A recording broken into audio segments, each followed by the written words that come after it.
এই মুহূর্তে আমি আছি চট্টগ্রামের ৪ নাম্বার গেটের মুখে, যেখানে প্রতিদিন সাধারণত ট্রাকের কাভার্ড ভ্যানের সিরিয়াল ধরে, অর্থাৎ এই জায়গায় পণ্য ডেলিভারি নিতে আসা এবং অবডপ থেকে কন্টেনার নিয়ে এসে রীতিমতো জট লেগে থাকে। সেই জায়গায় এখন অনেকটাই ফাঁকা, বন্দরের ভিতরে কার্যক্রম সম্পূর্ণই বন্ধ রয়েছে।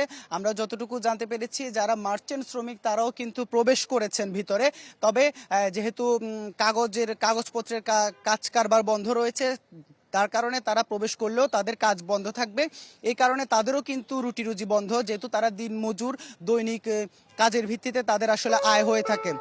আমরা যতটুকু জানতে পেরেছি 2000-এর উপর কন্টেনার আজকেও ডেলিভারি হওয়ার কথা ছিল।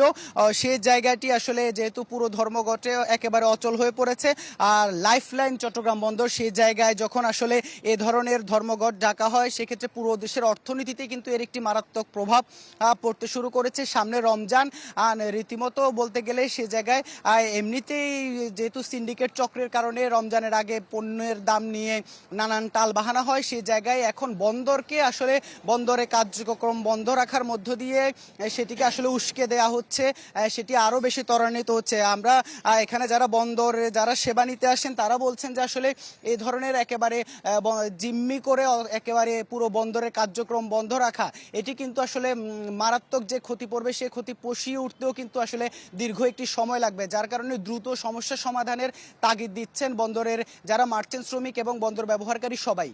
জি ইবেন, ধন্যবাদ আপনাকে। ইবেন মীর যুক্ত হয়েছিলেন চট্টগ্রাম বন্দর থেকে।